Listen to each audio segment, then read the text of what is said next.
Hey guys, what's up? Basically, I got a build request from somebody I work with, so it's going to be a customer. What he wanted was a Japanese Tanto style, or I guess that's the size of the knife, or the Wakizashi.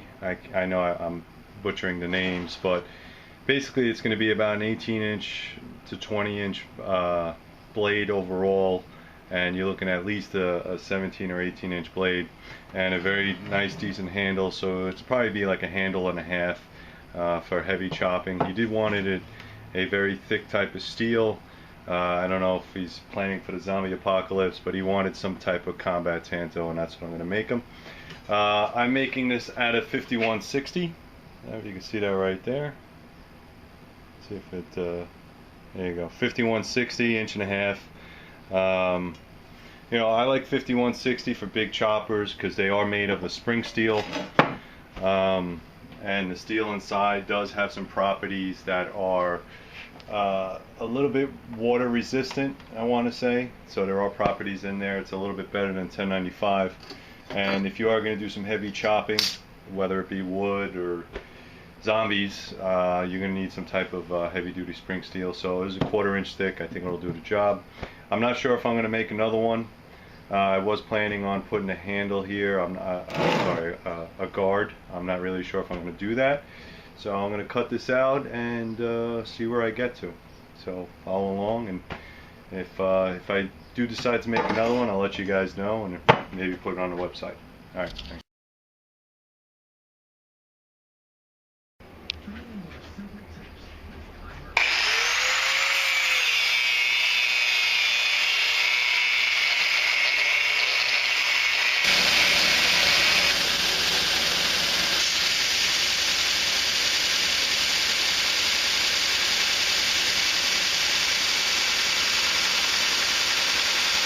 Alright guys, just going to go over some layout stuff.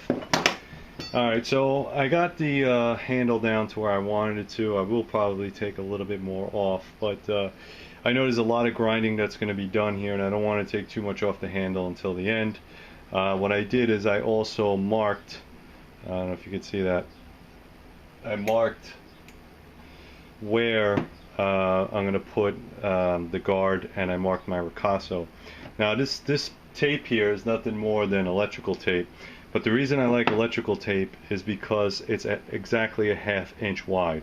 1/2 inch wide, you wrap it around twice, you know you got a ricasso about a 1/2 inch wide, and you know, you don't have to worry about it anymore. You can use painter's tape and all that other tape. Whatever tape you want to use is fine. I just had that available, and that's why I used it, because it was exactly 1/2 inch. Alright, as far as the grind goes, I'm going to try to go up to make it more of a Japanese style, and I know there's names for these in Japanese. I don't know what they are, but basically I went 3/4 up the blade to make the bevel, and all I did was set my combination square up, tighten the screw down, and just drug it across all the way. Alright, drug it across from the tip all the way down. Alright, and I did it on both sides. Alright, get a little bit more of a, and that's like a guideline, and you can see it's not perfect, but it'll work. It tells me where I need to be. Also on the blade's edge, because it's a thick piece of steel, I always try to draw a center line. It's nothing more than using your calipers and trying to find the line. You could use bluing dye or all that other stuff, but you know, as a quick setup, nothing beats a Sharpie. Alright, so that's basically what I'm going to do there. Like I said, nice handle and a half if you want.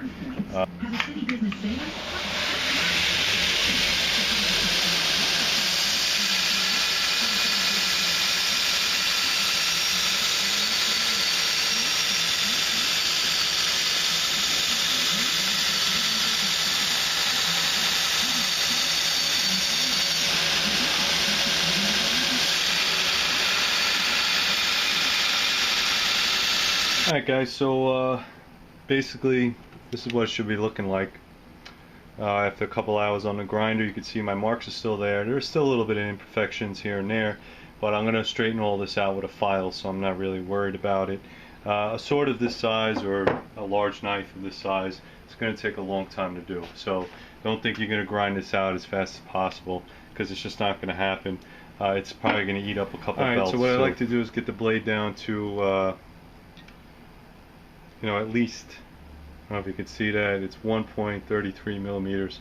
So, you know, something along those lines, I'm more than happy with. You know, try to get the blade as uniform as possible, you know, all the way down. There might be thicker parts of the blade that you might have to work on a little bit more, and that's all about, you know, experience and grinding. When you're doing such a long blade like this, what you don't want to do, or what's hard to do, is to try to drag all the way across and try to make it uniform. You can at the end when it's down to this point, but what's really hard to do is if it's the longer the blade, you only have a 2-inch belt sander, so it's not that far. It's not as big to get these long blades. So what I would do is work on a little section, move it down, work on a little section, and then at the end just do one long stroke to straighten everything out. Okay, and you just keep doing that until you get the blade thickness that you want. Alright, so what I'm going to do is clean up this handle piece a little bit, and you know, basically I just want to square it off for the guard.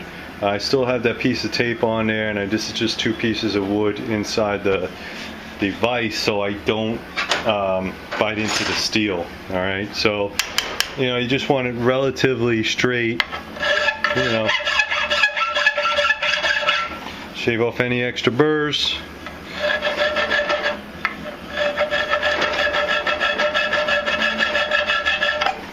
Try to work the steel as best as possible. Alright guys, so I've been working on this for a while. Basically, what I'm trying to do here is get all the waves out of the bevel. Now, a lot of people say, well, you know, you're using a grinder, and the grinder should be good enough, and it is in most cases. But what I find is the longer the blade, the harder it is to keep your hand steady. And what happens is you wind up doing grooves, and you might have a thicker part here or a thinner part and then thick.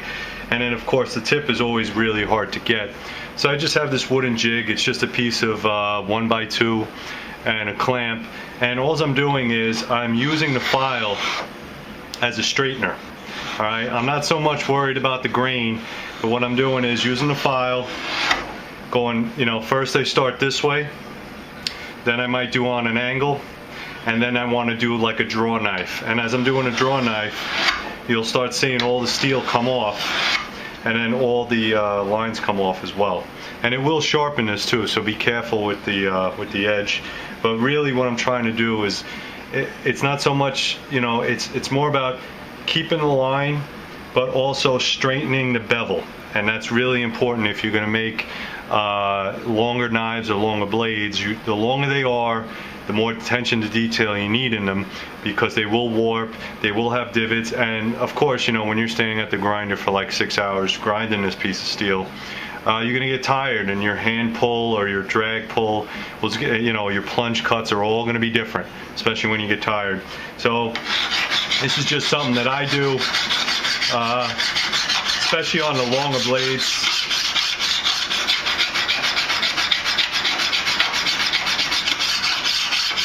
Try to keep it nice and uniform. Alright guys. Also, so what I'm going to do now is I cleaned up the blade as much as I possibly can for now. I don't want to cut any more on it, just because I got to send it to heat treat, and then when I bring it back from heat treat, what I'll do is I'll have to do the final buff. But as you can see, it's pretty nice. You can see the actual grind lines in there. They're a little bit blended, but that's okay. I don't mind that. I forget what they call it. It's not Scandi. It's the one up from Scandi. If you guys know, let me know. This Scandi grind is the little tiny one, and then there's like a 3/4. This is like the 3/4 grind. You know, nice ricasso work there. Now what I'm going to do is I'm going to put the guard on. Okay, the guard I'm going to make out of brass. You can make it out of anything. It's not a big deal, but basically the idea is you get your brass. You know, measure out what you're going to use, and then drill a couple holes, alright, and then file the rest. make like a nice little square, and then slip it on here, and then you could pin it and bolster it or whatever the hell you want with it, solder it. There's a couple ways to buy brass. I like to buy it in these big plates. This is a 1/4 inch thick. This is very expensive. I'm not going to lie to you. They also sell them in bar stock. I got this bar stock, I think, from Amazon. Bar stock is nice. This is a 1/4 inch. But the problem is it doesn't give me a lot of leadway. I guess I can use this, but it's not a lot of room. So I might use this instead. So we'll see. But basically what I did is I always give myself a little extra. So I'll do like this handle is about 1 inch wide. Okay. So I'm going to go 1 inch. I want 1 inch on each side. But what I'm going to do is I'm going to go 1.5 inches on each side. So I got 3.5 inches of brass that I'm going to work with.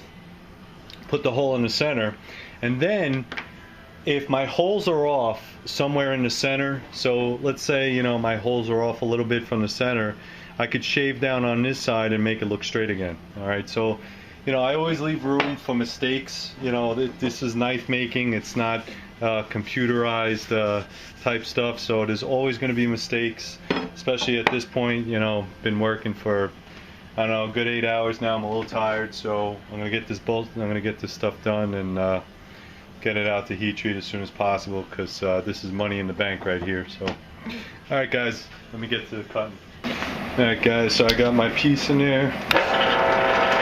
Gonna get my 1/4 inch drill bit. Try to get it as centered as possible. There you go. And it's brass, so it's soft material. Alright guys, so after you drill the holes, cut it out. You gotta file it, widen the hole, get all the round marks out of there. You gotta use all sides, all 4 sides. Alright guys, so after some filing work, okay, fits on relatively straight.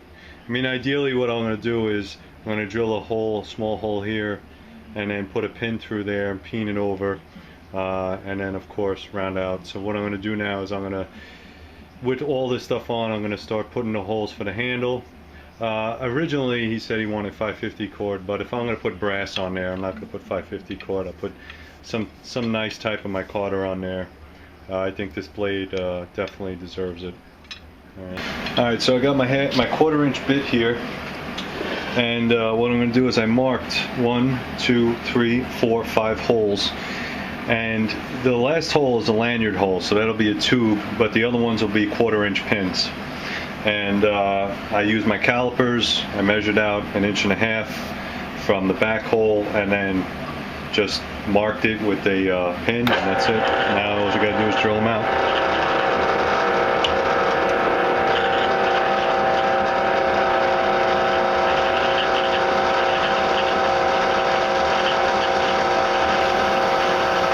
Alright guys, so now that I got the blade figured out, cleaned up, I also got the guard cleaned out. It's just there loosely.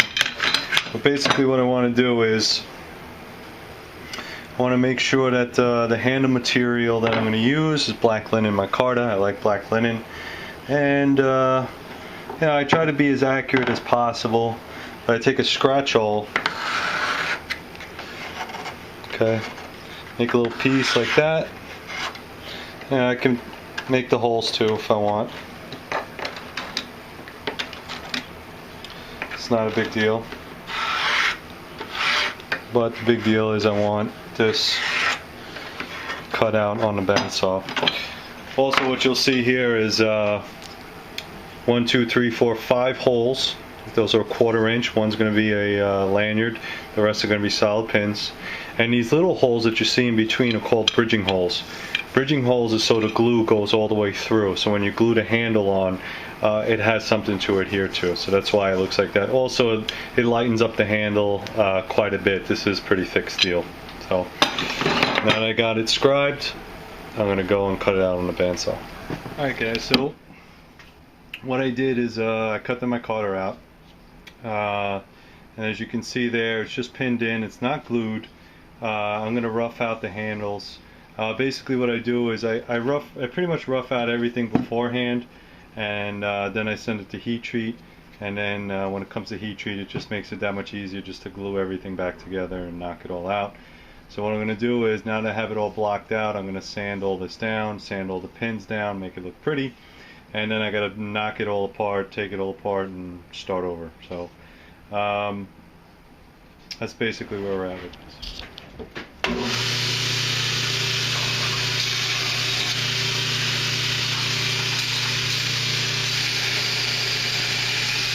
Alright guys, there you go. This, I guess I'm going to call this the American Combat Wakizashi. I know I'm probably butchering that name, but if you don't know, Japanese samurai, they carried three swords. They carried the katana, which was the large sword, which was like the biggest one they had. It was like 3 feet long. Then they carried a medium-sized one, which was known as the Wakizashi. Then they carried a tanto, which is like their everyday knife. So those are the three blades that samurais would carry. When I spoke to the customer, he said he wanted something like this. He didn't necessarily want a Bowie. He didn't necessarily want, you know, like a K-bar or something like that. But he wanted something that was combat ready, that was in the midst of a Japanese sword. And just so you guys know, this is the store-bought Wakizashi. Okay, it's very similar. This is just a blade. Okay, very similar to this. The only difference here is that the blade is a lot thicker. It's not curved, and the handle is a lot longer. Now, if you could see this, this was definitely a cheap version of a Wakizashi, and it only had 2 pins, and the handle was a wooden handle. It was really cheaply, poorly made. It's not even straight or ground correct. Of course, you can see this one was made in China. Let's see if you can see that right there. Okay, so this one was made in China. And the reason I bought that was just to get an idea. I do a lot of research when somebody asks for a specific type of blade, and I wanted to make sure I got it right. I also watched a lot of videos on how to make a certain type of blade, and there are different names in Japanese sword makers. Like the tip is called something, this little 3/4 piece is called something, the back end where I put this swedge right here is called another thing. So Japanese sword making is very, very detailed and in-depth, and I did do some research and read a couple things, and I know I probably butchered half the Japanese names, so I apologize if there's any Japanese sword makers. But this is my version of the American style, and I hope I pulled it off. Basically, here, let me pull this back just a little bit because this blade is huge. So basically what I did is I did come up with the round style. It's not a square style tanto. Nice long, I forget what kind of grind this is, but it's only 3/4 of the way up. And then on the back where you see this false swedge, okay, that's also, there is a Japanese name for that, I forget the name of it, but not only is it for aesthetics, but what it's supposed to do is also lighten the blade, which it does tremendously. And it's just a false wedge on the back. Nice big ricasso right here, over an inch wide. I did use brass, and I used brass pins. These are all 1/4 inch and a lanyard hole through the center. This is black linen micarta. The handle size is a little bit thin for my likes, but honestly, you know, it kind of works, because I didn't want something too thick. The blade that the stock that I started with was only 1.5 inches, so I couldn't go too crazy with it. But once you put the micarta handles on there, it gives you like a really nice grip, really easy to wield. It does have some heft to it, but you know, I like the handle. It came out really nice. I don't know if you can see that grain pattern in there. Okay, so it does have a lot of American flair. Like the brass style is more like a Bowie type style. It is a full tang all the way around, if you can see that. This is 5160. Let's get some stats over here. The blade itself is 12 inches and I want to say 3/8. So it's 12 and 3/8 inches long. The overall size is 19 and 3/4. Okay. The handle is 7 and 1/4, and the width size is 1 inch. Okay, so it is a little bit small on the small end, but it's not going to affect the way you wield it. The blade size is 1.5 inches. I kept that true. The ricasso is a full inch. The brass guard is 3 inches all the way across. Okay, and like I said, really nice blade. The weight on this, I don't know if I could get my scale. The weight on this, you're looking at a pound. Yeah, probably about a pound, a little bit more than a pound. So it's not light, but again, you're talking about a sword. So it's not it's not meant for little work. This is meant for big work, or zombies, or chopping off heads. I did make I kept the round stock round here and back here, and except for this piece right here, everything is pretty much rounded off. So really came out really nice. Again, I will put pictures up on the website if you guys are interested in this. You could definitely contact me. I will say, if you are interested in a blade like this, I take customs. This was a custom job. If you are interested in a blade like this, you're looking at it in the 300 range. Okay, so this is not cheap. All right, the guy I spoke to, we sat down, we discussed what he wanted, we discussed price, and hopefully he's very happy with this. Now this blade itself is not done. I have to pull it all apart, send it to heat treat. I do like to dry fit a lot of the steel, a lot of the handle material, just so when it comes back, it's easier just to throw it right back together and knock it out from there. So I hope you guys like it. This is the American Wakizashi.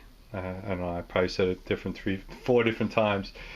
Anyway, if you guys like this, or if you like something similar to this, I have no problem making it for you.